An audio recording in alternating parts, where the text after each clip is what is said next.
L'altolas était également élevé.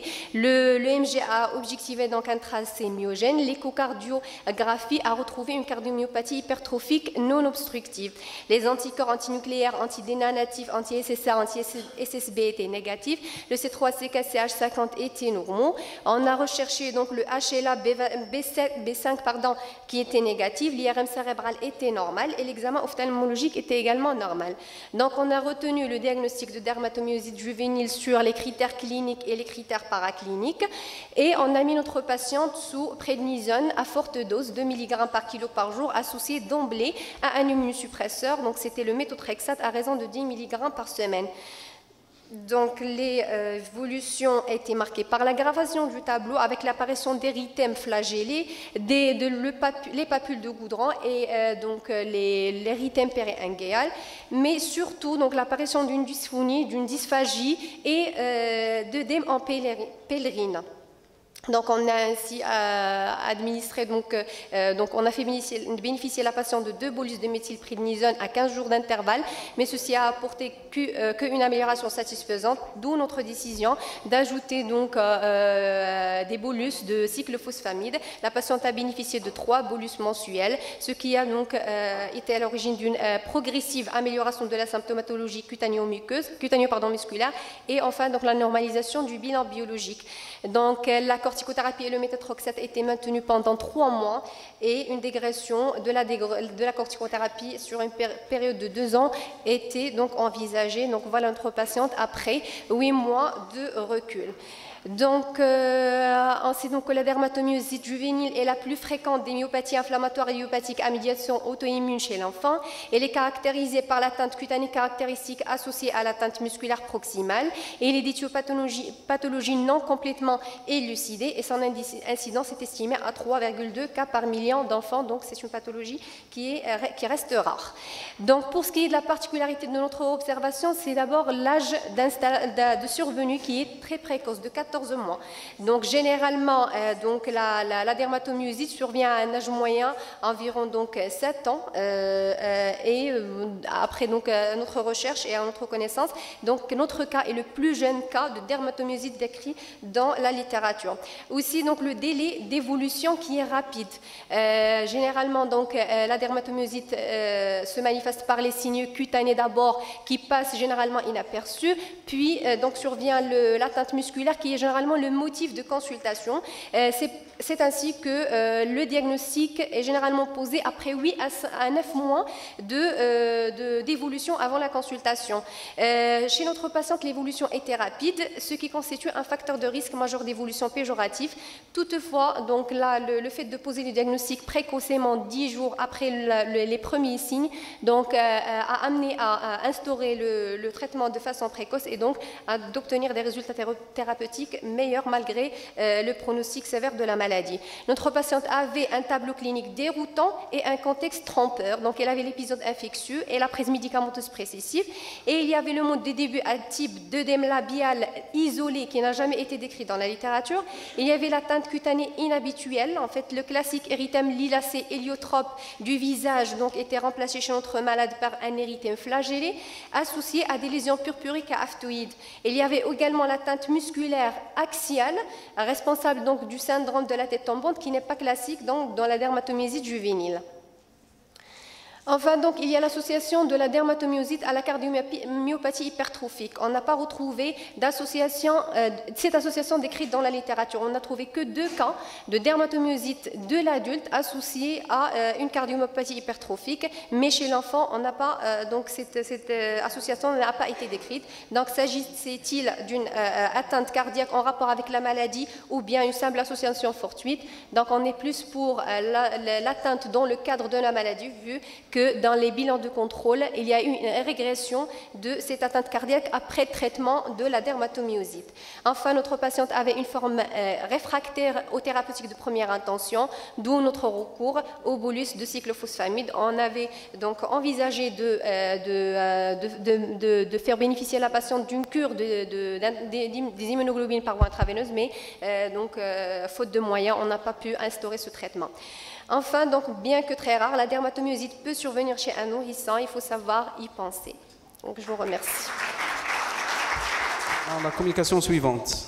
Docteur Hanan Aterguine, donc les fistules pré-iliciennes dans l'enfant.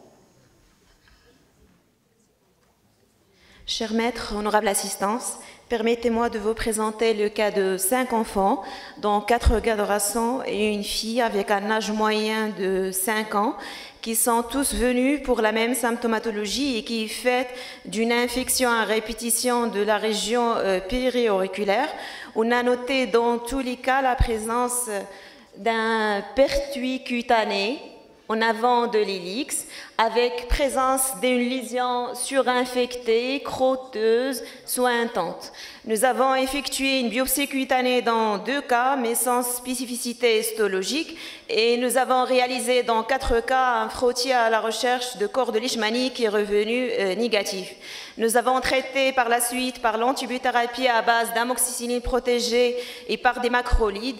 On a noté une amélioration transitoire et puis une récidive dès l'arrêt du traitement.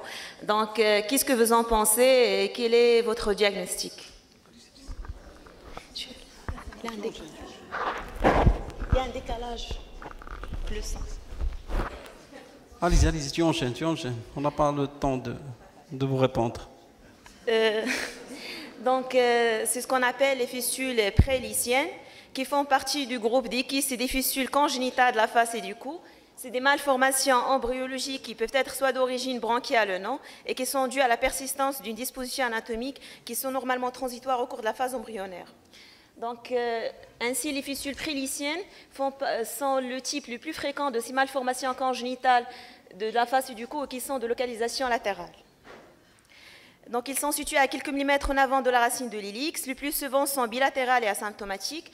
Ils sont suspectés devant la présence d'un écoulement clair au niveau de l'orifice. Les complications décrites sont à type de surinfection et d'abcès.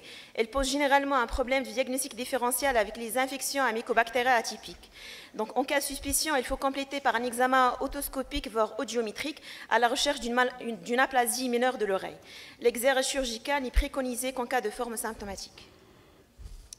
Donc ici, c'est une photo qui montre une fistule pré-ilicienne avec une lésion surinfectée sur le trajet fistuleux. Et à droite, c'est une photo qui montre une infection à mycobactéries atypique mimant cette fistule pré-ilicienne et qui reste son principal diagnostic différentiel. Maintenant, on va faire un petit rappel sur les autres kystes et fistules congénitaux de la face et du cou. On va commencer par le groupe de malformations de localisation latérale. Donc, il y a ce qu'on appelle les kystes et fistules par persistance du premier arc bronchial et qui peuvent poser un problème de diagnostic différentiel, soit avec le pyodermite froide, soit avec les hémangiomes sous-cutanés, soit avec les infections mycobactériennes atypiques. Donc, les 2 images illustrent une fistule par persistance du premier arc bronchial et qui siège généralement entre le tragus et la symphyse mentonnière. Le deuxième type de malformation, c'est les kystes et les fistules par persistance du 2e arc bronchial. Donc, on peut avoir une association de kystes et de fistules. À gauche, c'est une image qui montre un kyste par persistance du 2e arc bronchial. Et à droite, c'est une fistule bilatérale. Dans ce cas-là, il faut penser au syndrome auto-bronchiorénal. Il faut compléter par une ucorénale à la recherche de malformations associées. Il y a aussi les kystes et fistules par persistance des 3e et 4e arcs bronchiaux et les kystes thymiques qui restent des malformations congénitales très rares. Donc cette image illustre une association de kystes et de fistules par persistance de 4e arc bronchial. Pour les kystes thymiques, ça réalise cliniquement une masse qui est rénitente, qui est arrondie au niveau de la région susclaviculaire. Maintenant, on va passer au groupe de kystes et de fistules congénitales de localisation médiane. Il y a les kystes et les fistules du dos du nez. Dans ce cas-là, il faut faire une TD1, voire une IR1 pour 2 grandes raisons, à savoir éliminer les principaux diagnostics différentiels, à savoir les méningo-encéphalocèles et les gliomes. La deuxième raison, c'est pour évaluer l'extension en profondeur et de voir est-ce qu'il y a une communication avec les espaces méningés. Donc à gauche, c'est une fistule du dos du nez, et à droite, c'est une association de kystes et de fistules. Il y a aussi les kystes dermoïdes sous-mentaux qui font partie de ce groupe de malformations de localisation médiane. Cliniquement, c'est une masse qui est ferme, qui est arrondie. On regarde la symphyse mentonnière au niveau de la région supra-hyoïdienne. Il y a aussi les kystes du tractus térioglosse. Donc, à gauche, c'est un kyste du tractus stéréoglosse et à droite, c'est une image qui illustre l'infection avec présence de signes inflammatoires. Dans ce cas-là, il faut faire une écho cervicale pour s'assurer de la nature kystique de la lésion et aussi pour voir si la glande thyroïde est en place. L'examen chirurgical doit être précoce pour éviter les surinfections et aussi pour prévenir le risque de transformation en carcinome papillaire, quoique ce risque reste très faible. En dernier lieu, il y a ce qu'on appelle les dysgraphies montosternales, qui sont des anomalies de la fusion de la ligne médiane. Cliniquement, ça réalise une lésion, une bride au niveau de la jonction menton-esternum, et la prise en charge chirurgicale doit être précoce afin de prévenir la principale complication qui est la rétromandibulie, comme on le voit sur cette photo chez un patient adulte qui avait cette malformation non traitée. En conclusion, donc, ces malformations de la tête et du cou à type de kyste et de fistule, heureusement, restent peu fréquentes, mais malheureusement mal connues, que ce soit par les dermatologues que par les pédiatres. En cas de suspicion, il faut adresser le patient aux ORL pour assurer une prise en charge qui est adaptée et précoce. Et merci pour votre attention. Allez-y, vous enchaînez avec votre deuxième présentation. Donc, je vais enchaîner par le deuxième cas. C'est le cas d'un nourrisson de 3 mois qui présente depuis 1 mois cette lésion kératosique verruqueuse intéressant le pouce gauche et le troisième orteil gauche. Donc, en déshabillant le nourrisson, en l'examinant, nous avons trouvé ces lésions hyperpigmentées, blaches collinières, intéressant le membre inférieur gauche. Il avait aussi des lésions similaires, d'hyperpigmentation en jet d'eau au niveau du dos. Donc, à noter qu'il n'y avait pas d'éruption vésiculobuleuse selon la maman, il n'y avait pas de cas similaire dans la famille et l'examen de la maman était sans anomalie. Le deuxième cas, c'est celui d'un nourrisson de 7 mois qu'on a vu en consultation pour cette lésion kératosique du dos du pied droit. La même chose en l'examinant, nous avons trouvé ces lésions d'hyperpigmentation, blaches collinières au niveau des membres et en jet d'eau au niveau du dos, au niveau du tronc. Donc la même chose, il n'y avait pas d'éruption vésiculobuleuse selon la maman, il n'y avait pas de lésion chez la maman ni chez les autres femmes de la famille. Dans les deux cas, nous avons retenu le diagnostic d'incontinentia pigmenti qui représente une gynodermatose rare de transmission dominante liée à X et qui fait partie du groupe des syndromes neurocutanés. Grâce aux techniques de biologie moléculaire, l'anomalie a été localisée au niveau du chromosome X et plus spécifiquement au niveau de l'ocus Q28. Ces signes dermatologiques sont très spécifiques et quasi constants, ce qui permet de poser le diagnostic d'une façon clinique sans recours aux examens complémentaires. Cliniquement, ça évolue en 4 stades. Il y a le stade d'éruption vésiculobuleuse blache collinière, le stade d'éruption verruqueuse hyperkératosique, celui d'hyperpigmentation linéaire en éclaboussure, voire en jet d'eau, et le stade séquelaire qui fait des lésions linéaires atrophiques. La phase vésiculaire se voit généralement après la naissance, bien durant les 2 premières semaines de vie dans 90% des cas, quoique cette phase peut être absente dans 5 à 10% des cas, comme en témoignent 2 observations. Donc ici, on a un nouveau-né à J2 de vie qui présente un chevauchement du stade 1 et du stade 2. Donc à la fois, on peut observer des lésions vésiculeuses au niveau de la région génitopéronienne et également au niveau de la partie basse de l'abdomen, au niveau des racines des cuisses, et d'autres lésions qui sont hyperkératosiques au niveau du cuir chevelu, au niveau du tronc et au niveau des membres. Un autre nourrisson de 4 mois qui présente uniquement un stade 2, donc c'est des lésions hyperkératosiques intéressant à la fois le tronc, les membres et le cuir chevelu. Donc le pronostic de cette gynodermatose reste conditionné à la fois par l'atteinte neurologique avec risque de commercialité de retard mental et par le risque d'atteinte ophtalmologique, notamment la vascularité rétinienne qui peut évoluer vers un tableau de cécité. L'enquête familiale s'avère très nécessaire en recherchant si on a un cas similaire dans la famille et en examinant la maman, voir toutes les femmes de la famille. Également un conseil génétique vu le risque de complications neurologiques ophtalmologiques. Un suivi pluridisciplinaire s'avère très nécessaire avec un rythme d'1 fois par mois pendant la première année et puis tous les ans en fonction du type de complications retrouvées. En conclusion, donc l'incontinentia pigmenti reste une gynodermatose rare. Le stade 3 est le plus spécifique et peut être découvert sans notion antérieure des 2 premiers stades qui peut soit passer inaperçu, soit s'être déroulé in utero, comme le cas de nos 2 patients. Actuellement, il n'y a aucun traitement recommandé en dehors du traitement symptomatique. Et merci pour votre attention. Docteur Ouaddi, pour les mastocytoses. Honorable assistance, permettez-moi de vous présenter cette communication sur les mastocytoses cutanées chez l'enfant.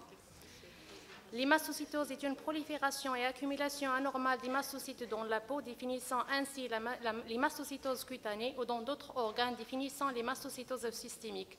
C'est une situation clinique rare, survient le plus souvent de façon sporadique. C'est un groupe hétérogène de situations en fonction de l'âge de survenue, en fonction de la localisation d'atteinte est-ce qu'elle est cutanée ou systémique, et en fonction de l'évolution indolente ou agressive de la maladie. Sa physiopathologie incrimine des mutations auto-activatrices des récepteurs c-KIT dont le gène est situé sur le chromosome 12. Cette auto-activation permet une induction de différenciation des progéniteurs hématopoïétiques, une migration, prolifération, survie et accumulation des mastocytes dans les tissus dans la peau. Nous rapportons une série de 8 cas de mastocytose cutanée suivis en consultation de dermatologie pédiatrique au CHU Mohamed VI de Marrakech. Nos objectifs étaient de revoir les différentes présentations cliniques et évolutives, ainsi les modalités de prise en charge de ces mastocytoses cutanées chez l'enfant. 4 filles et 4 garçons ont été intéressés avec un âge moyen de 17 mois. Les formes cliniques retrouvées étaient l'urticaire pigmentaire dans 5 cas, un seul cas de mastocytome du genou droit, un seul cas de mastocytose bileuse généralisée et un seul cas de mastocytose papillonodulaire diffuse. L'étude histologique était effectuée dans tous les cas avec un complément immunohistochimique dans 3 cas.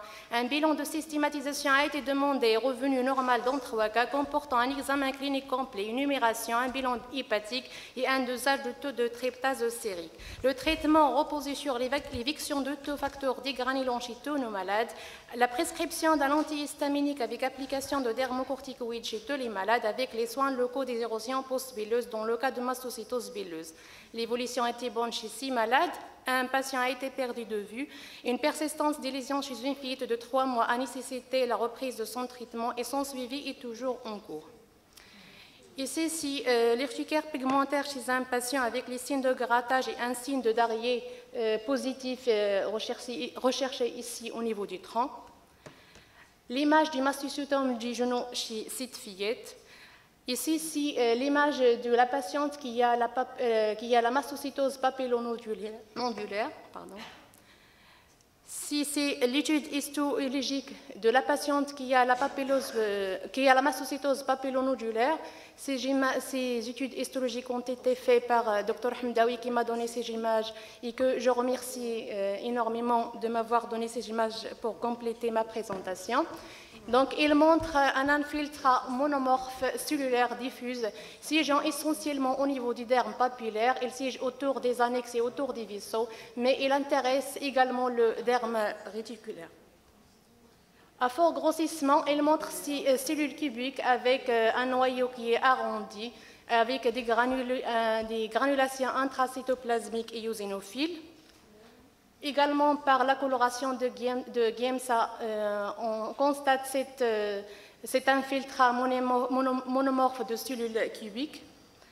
L'immunomarquage était positif chez cette patiente par le c-KIT qui marque les membranes des mastocytes, ici bien visible.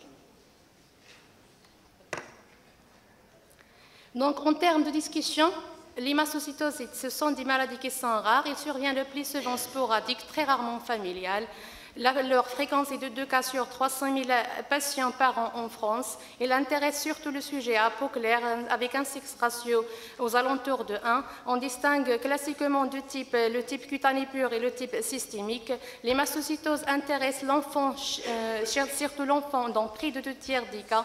Il survient le plus souvent sous forme cutanée pure avec une régression de la maladie qui est possible à la puberté. Chez l'adulte, on note la fréquence des mastocytoses systémiques avec une évolution chronique de la maladie et surtout, cette évolution est surtout indolente avec possibilité de forme agressive, surtout chez le sujet âgé, qui est le plus souvent, cette mastocytose chez le sujet âgé est le plus souvent associée à une maladie cnolane hématologique qui fait le pronostic de la maladie. Le diagnostic positif et l'examen histopathologique qui est le dénominateur commun de toutes ces entités. Grâce à des colorations spéciales, avec la coloration par le bleu de thyroïdine au GIMSA, elle doit être orientée par le clinicien. Elle permet de confirmer l'atteinte cutanée ou spécifique d'organes, mais il est difficile à pratiquer si les mastocytoses sont dégranulées, d'où l'intérêt de faire des précautions lors de la biopsie de ces malades, c'est-à-dire anesthésier à distance du site à biopsier et de ne pas faire une biopsie sur le site où on a cherché déjà le signe de Darrier. Si ce diagnostic histopathologique est difficile, l'étude immunohistochimique trouve son intérêt, notamment avec l'immunomarquage par le site D117. L'OMS distingue 4 catégories de mastocytose cutanée: l'atteinte maculopapilleuse, l'atteinte nodulaire, l'atteinte cutanée du phèse et l'atteinte télangiectasique qui est plus fréquente chez l'adulte. Quand on demande un bilan de systématisation, chez l'enfant, on a dit que les mastocytoses sont le plus souvent cutanées pures. En absence de signes d'atteinte systémique, l'approche biologique se limite à une numération formelle sanguine, à un bilan hépatique et à un taux de tryptase. La biopsie ostéomédulaire n'est pas systématique chez l'enfant. En revanche, chez l'adulte, il est demandé de façon systématique. Elle est demandée en cas de présence de signes d'atteinte systémique ou en cas de bilan biologique anormal ou un taux de tryptase qui est supérieur à 100 nanogrammes par ml. Les autres examens radiologiques, notamment la radio du squelette, l'ostodensitométrie, la scintigraphie osseuse, l'endoscopie digestive, ne sont demandés qu'en cas de suspicion d'atteinte multifocale ou en cas de signes cliniques d'appel. Si on a un taux de tryptase qui est entre 20 et 100, une surveillance régulière de ce taux est recommandée jusqu'à la puberté. Le traitement de la mastocytose cutanée... Tu conclus, Pardon ? Conclusion, allez-y.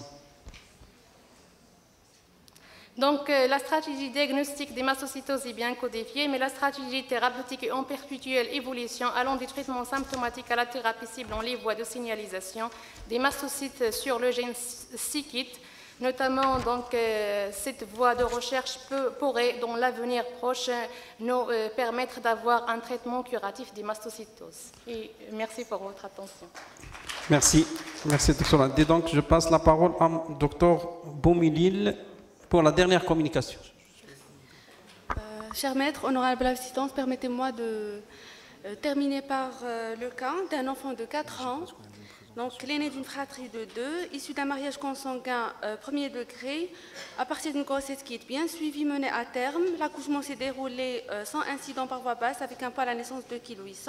L'allaitement était exclusivement maternel pendant 1 année. Cependant, la vaccination s'est arrêtée à l'âge de 5 mois. Notre patient a un bon développement psychomoteur. Par contre, il est suivi depuis l'âge de 6 mois pour un déficit immunitaire en CD8 révélé par une dysentérie. Donc, c'est un enfant qui présentait depuis l'âge de 3 ans des lésions maculeuses, hypopigmentées, finement squameuses, associées à des lésions papuleuses verruciformes, donc avec une xérose cutanée et des lésions surinfectées, fissuraires en rétroauriculaire. Donc, le reste de l'examen clinique était sans particularité. On a pensé à un pityriasis fascicolore-like, des verrues planes, un lichen nitidus ou carrément une épidermodysplasie verruciforme. Pour étayer nos diagnostics, on a demandé une numération formule sanguine qui a montré une hyperéosinophilie à 580 avec une VS accélérée à 35, des IgE élevés à 165. La sérologie VIH était négative. On a réalisé un écouvillonnage de peau avec étude bactériologique des lésions surinfectées qui a isolé un staphylocoque sensible à la PNI1. Par contre, l'étude mycologique des lésions maculeuses finement squameuses était négative.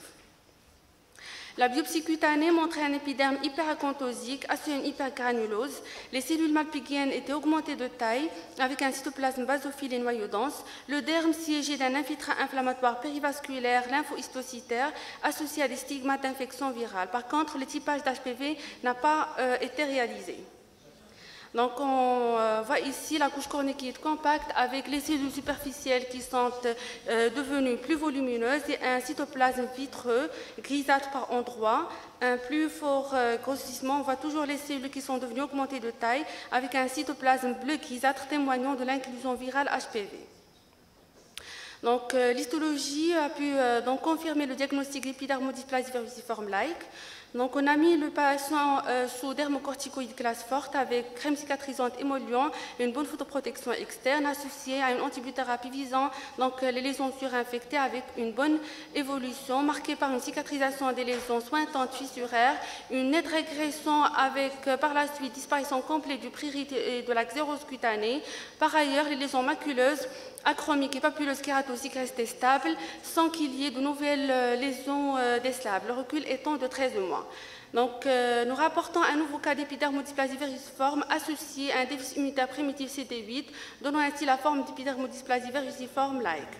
Donc, c'est une génodermatose autosomique récessive rare, décrite pour la première fois en 1922 par Lewandowski et Lutz, et qui est en rapport avec une sensibilité anormale du revêtement cutané au papillomavirus. Plusieurs facteurs génétiques, virologiques et solaires sont incriminés dans la survenue de cette affection.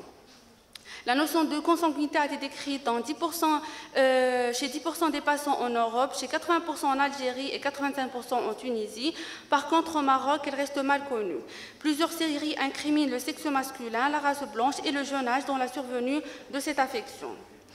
Donc, les gènes EVER1 et EVER2 sont incriminés, qui sont portés sur donc, le locus EV1 du chromosome 17 pour l'EVER1 et sur le locus EV2 du chromosome 2 pour l'EVER2. Cependant, leur mécanisme reste encore mal connu. L'aspect clinique typique se manifeste par deux types de lésions, papuleuses, donc, qui sont plus ou moins clairsemées, de tailles différentes, parfois à surface plane, verruqueuses, couvertes de squames ou carrément sous forme de verrues. Les lésions maculeuses peuvent être érythémateuses, hyperpigmentées, hypopigmentées ou achromiques, légèrement squameuses, localisées au niveau des zones photoexposées, notamment le dos des mains, des pieds, le front, le visage, donnant un aspect proche de celui du pityriasis versicolor-like. Cet aspect clinique n'est pas toujours typique et l'hétérogénéité clinique est souvent détectée. Le diagnostic est histologique en montrant l'hyperacontose, l'hyperkératose, l'hypergranulose, l'altération vacuolaire intense en foyer, témoignant de l'effet cytopathogène des virus HPV. L'aspect monomorphe, reste monomorphe, quel que soit l'aspect clinique des lésions. Donc, le typage d'HPV également permet de poser le diagnostic, la biomoléculaire, afin de mettre un groupe oncogène de papillomavirus, notamment l'HPV5 et l'HPV8, qui sont hautement oncogènes et qui sont présents chez plus de 80% des patients cliniquement asymptomatiques. Donc, l'incidence des infections HPV de l'épidermodysplasie est hautement décrite chez les patients déprimés, notamment les greffés rénaux, les patients ayant une infection VIH ou ayant un cancer. Donc, deux associations en Tunisie ont été décrites en 2008 avec une dysplasie osseuse congénitale et en 2010 avec une fibrose pulmonaire idiopathique. Donc, le traitement peut être basé sur les rétinoïdes interférents cimétidine sans qu'il y ait une bonne réponse satisfaisante au traitement. Le risque de cancérisation est estimé de 20 à 25% des cas et il est lié à l'effet oncogène de l'HPV 5 et 8. Les métastases sont rares, d'où l'intérêt d'une bonne photoprotection solaire, d'une surveillance clinique au long cours, mais surtout de l'exérèse précoce des lésions dysplasiques, notamment les kératoses actiniques et la maladie de Bowen. La possibilité d'une transmission génétique de l'épidermodysplasie verruciforme justifie une consultation de conseil génétique afin d'expliquer le risque de cette affection. Donc, au total, c'est une génodermatose qui est rare. Sa relation avec certaines maladies génétiques elle est bien établie. Notre observation d'épidermodysplasie verruciforme associe un déficit immunitaire CD8 et à notre connaissance la première décrite dans la littérature. Je vous remercie. Donc, merci à tous les orateurs, oratrices, d'avoir respecté le temps. Donc, avant de terminer ce séminaire, 2-3 minutes pour M. Najib, responsable de laboratoire La Roche-Posay. Je vais utiliser le... Merci. Bonjour, Najib des laboratoires La Roche-Posay. Je voulais juste remercier le staff de l'école d'atopie du CHU de Marrakech qui a fait un travail extraordinaire pour que ce projet puisse commencer. Donc, comme il a dit, professeur Hokar, pédiatre, psychologue et infirmière. Et remercier professeur Amel de nous permettre, alors ça avance pas, qui a su développer et commencer ce projet-là. Dans ce cadre-là aussi, on a mené une opération qui s'appelle Sahm Click, donc aider avec un clic, et chaque clic au niveau de l'Internet, ça a permis de, disons, 1 dirham que la Roche-Posay va payer, ou 2 dirhams, ou 3 dirhams. Et on a pu ramasser presque 30 000, disons, clics, donc c'est 30 000 dirhams, et ce qui nous a permis d'envoyer la petite Romaïssa, que le staff a prescrit une cure à la station thermale La Roche-Posay. Cette petite est partie pendant 3 semaines et a pu bénéficier donc d'une cure complète